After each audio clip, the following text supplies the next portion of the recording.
So నమస్కారం అండి, నా పేరు doctor Kota Shabar Girish, consultant interventional cardiologist, doctor Anjireddy super hospital, Narasaraopet branch.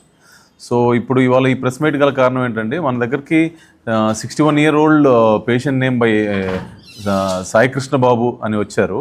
So వాళ్ళకు వచ్చిన ప్రాబ్లం ఏంటంటే, వాళ్ళకి ఈ రిఫ్రాక్టరీ హైపర్టెన్షన్ అంటే బీపీ ఆల్మోస్ట్ 220-150, అంటే పైన సిస్టోలిక్ 220 వస్తుంది, డయాస్టోలిక్ అరౌండ్ 120-130 అట్లా వస్తుంది. సో అంత బీపీతో వాళ్ళకి గుండె మీద ప్రెషర్ పెరిగి రికరెంట్ పల్మర్ ఎడిమా అంటే ఆయాసం, పడుకుంటే ఆయాసం రావడము, హార్ట్ ఫెయిల్యూర్ అవడం ఇట్లాంటివి జరుగుతున్నాయి. సో మా మెడిసిన్స్ ఇచ్చినప్పుడు తగ్గుతుంది, మళ్ళీ యాజ్ యూజువల్ వితిన్ 1 weekలో వచ్చినప్పుడు మళ్ళీ రికరెంట్ పల్మర్ ఎడిమా లాగా సిమ్టమ్స్ డెవలప్ అయ్యి, హార్ట్ ఫెయిల్యూర్ సిమ్టమ్స్ డెవలప్ అయిపోయి మళ్ళీ హాస్పిటల్ అడ్మిషన్ జరిగి ఇట్లా జరుగుతుంది. సో గుంటూరులో ఒక ఎన్ఆర్ఐ హాస్పిటల్కి, రమేష్ హాస్పిటల్కి అన్నిటికీ తిరిగి మన దగ్గరకు వచ్చారు. సో ఈ రిఫ్రాక్టరీ హైపర్టెన్షన్ అంటాం. సో అంటే మనం మెడిసిన్స్ ఇస్తున్న ఈ బీపీ ఎందుకు తగ్గట్లేదు అన్నదాన్ని మనం ఎవాల్యుయేట్ చేసాం. సో ఆ ఎవాల్యుయేషన్లో ఏం తెలియదంటే, మనకు 2 సైడ్ కిడ్నీలకు వెళ్ళే రక్తనాళాల్లో ఒకటి వచ్చేసి 99%, ఇంకోటి వచ్చేసి 90% బ్లాక్స్ ఉన్నాయి. సో రెండు కిడ్నీస్కి మనం రక్తం సరఫరా జరగట్లేదు. సో దానివల్ల ఏమవుతుందంటే, ఈ కిడ్నీలకి రక్తం సరఫరా జరగకపోవడం వల్ల ఈ రీనల్ పర్ఫ్యూజన్ మెయింటైన్ చేసుకోవడానికి కిడ్నీ ఒక ద్రవాలని రిలీజ్ చేస్తుంటుంది. అది ఎక్కువ క్రమంలో రిలీజ్ చేయడం వల్ల బీపీ ఎక్కువ అయిపోతుంది. వాళ్ళకేమో ఈ కిడ్నీలు బ్లాక్లు క్లియర్ చేస్తేనే కానీ మనకు ఈ బీపీ కంట్రోల్ అవ్వడం అనేది జరగదు. సో వాళ్ళకి క్లియర్గా ఎక్స్ప్లెయిన్ చేసి, ఎవాల్యుయేట్ చేసి, వాళ్ళకి కిడ్నీలో ఉన్న బ్లాక్స్కి రెండు బ్లాక్స్ని క్లియర్ చేసి స్టంట్ వేసామండి. వన్స్ స్టంట్ వేసిన వితిన్ 4 hours వాళ్ళ బీపీ ఆల్మోస్ట్ 130 సిస్టోలిక్ 130, డయాస్టోలిక్ 70కి వచ్చేసింది. అప్పటి నుంచి అంతకుముందు వాళ్ళు ఆల్మోస్ట్ 6 drugs ఆఫ్ యాంటీ హైపర్టెన్సివ్స్ మీద ఉన్నారు. ప్రొసీజర్ చేసిన తర్వాత అసలు ఏం మెడిసిన్స్ తీసుకోకుండా నార్మల్ బీపీ మెయింటైన్ అవుతుంది. ఇప్పుడు ఆయాసం కానీ, హార్ట్ ఫెయిల్యూర్ సిమ్టమ్స్ కానీ, అట్లాంటి కాళ్ళు వాపులు కానీ ఇట్లా ఇబ్బంది ఏం లేకుండా ఉంది. అండ్ ఇనిషియల్గా వాళ్ళకి క్రియాటినిన్ అంటే ఈ కిడ్నీకి సంబంధించిన సీరం క్రియాటినిన్ 2.6 అట్లా ఉంది మన దగ్గర అడ్మిట్ అయినప్పుడు. సో ఇప్పుడు మళ్ళీ రిపీట్ చేయించి చూస్తే ప్రొసీజర్ అయిన తర్వాత 1.4 వచ్చింది. సో యూరిన్ కూడా ఫ్రీగానే వెళ్తున్నారు. అండ్ బీపీ కూడా ఇప్పుడు కంట్రోల్ అయింది. హార్ట్ ఫెయిల్యూర్ సిమ్టమ్స్ కానీ, ఆయాసం కానీ, కాళ్ళ వాపులు కానీ అవి కూడా ఏం లేవు. Now he is doing his regular job. Okay, thanks అండి. సో ఇప్పుడు మనం ఈ వీడియో చేయడం గల కారణం ఏంటంటే, రెగ్యులర్గా బీపీ ఎక్కువ ఉండి తగ్గించడానికి మనం మందులు ఇంక్రీజ్ చేసుకుంటా చేసే బదులు, అసలు బీపీ ఎందుకు తగ్గట్లేదు, మెడిసిన్స్ వాడుతున్నా బీపీ ఎందుకు తగ్గట్లేదు, ఆ బీపీ ఎక్కువైంది అంటే హార్ట్ మీద ఎఫెక్ట్ పడి హార్ట్ ఫెయిల్యూర్ సిమ్టమ్స్ వస్తాయి. ఆ బీపీ ఎందుకు తగ్గట్లేదు అన్నదాన్ని మనం ఒక ఎవాల్యుయేట్ చేసుకొని ఆ పరంగా మనం మెడిసిన్స్ ఇంక్రీజ్ చేయాలా, లేదా ఏమన్నా ప్రొసీజర్ చేస్తే ఆ బీపీ కంట్రోల్ అయ్యిద్దా అన్నది మనకు ఒక క్లియర్ అవగాహన వచ్చింది. సో అట్లాంటి సర్వీసెస్ కూడా మనం జనరల్గా ఇట్లాంటి కేసులు ఆల్మోస్ట్ గుంటూరు, విజయవాడ కూడా వాళ్ళు చెన్నై, హైదరాబాద్ వెళ్ళమని సజెస్ట్ చేశారు. సో వీళ్ళు మాకు తెలిసిన వాళ్ళ ద్వారా వచ్చి వాళ్ళకి ఎవాల్యుయేట్ చేసి మొత్తం రిజల్ట్ చూసిన తర్వాత they are also very happy.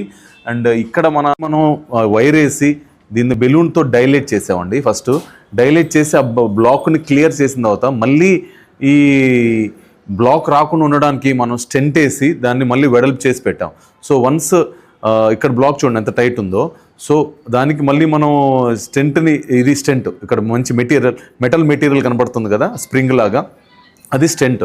So స్టెంట్ని బాగా ఆస్టియం అంటే రక్త సరఫరా జరిగే దగ్గర నుంచి వెడల్పు చేసి పెట్టి దాన్ని మళ్ళీ బెలూన్తో వెడల్పు చేసి ఇప్పుడు చూస్తే మనకు రక్త సరఫరా నార్మల్గా జరుగుతుంది. సో అట్లా ఇదిగోండి. సో అంతకుముందు ఉన్న టైట్నెస్ అదేం లేదు, బ్లాక్ అంతా క్లియర్ అయిపోయింది.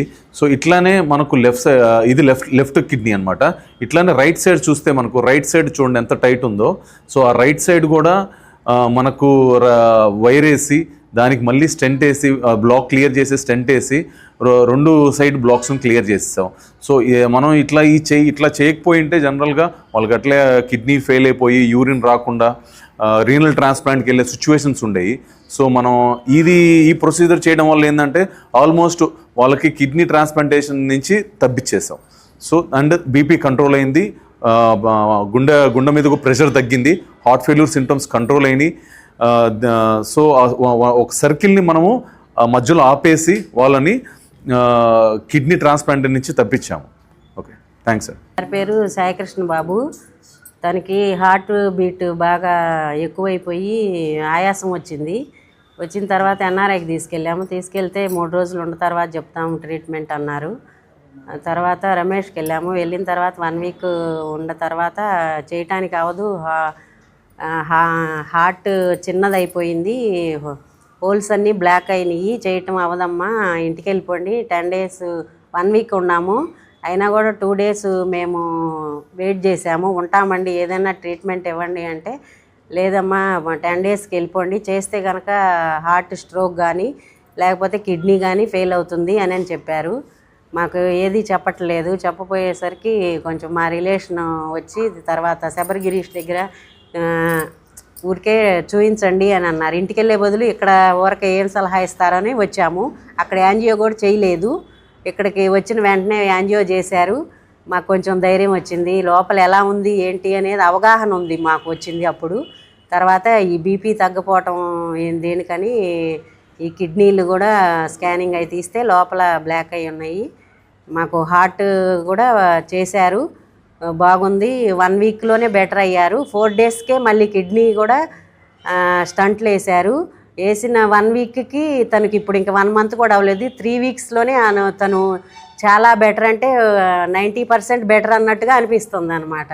అలా ఉందండి, చాలా బాగుంది. మీరు ఎవరైనా సరే ఇది ఇలాంటి ప్రాబ్లమ్స్ ఉన్నాళ్ళు ఇక్కడ ఒకసారి చూయించుకోండి హాస్పిటల్లో, అంజిరెడ్డి హాస్పిటల్లో అని నేను తెలియజేస్తున్నాను. ఎందుకంటే మా ఫ్యామిలీకి అంత బాగా ట్రీట్మెంట్ చేసి మా ఫ్యామిలీ చిన్న పిల్లలండి, ఇప్పుడు స్టడీస్లో ఉన్నారు, ఫారిన్ నుంచి పిలిపించండి అంతా అయిపోయింది అని బంధువులను కూడా పిలిపించి మీరు సీరియస్, మీరు అయిపోయింది అని చెప్పారు. చెప్పిన తర్వాత పిలిపించాము. పిల్లలు చాలా స్ట్రగుల్ అయ్యారనమాట. ఫ్యామిలీస్ అంతా బంధువులు అందరూ స్ట్రగుల్ అయినా కూడా పిలిపించిన తర్వాత ఇక్కడికి వచ్చిన తర్వాత మాకు చాలా ధైర్యం వచ్చింది. ఇంకా 3 weeks లోపే మేము చాలా 90% బెటర్ అయ్యాడు అనిపిస్తుంది అనమాట. తను చూస్తే అంత బాగా ఉన్నారనమాట. ఏ ట్యాబ్లెట్స్ కూడా ఎక్కువ లేకుండాను, కొద్ది ట్యాబ్లెట్స్లో కొద్దిగా మనీతోనే మాకు అంత అయిందనమాట.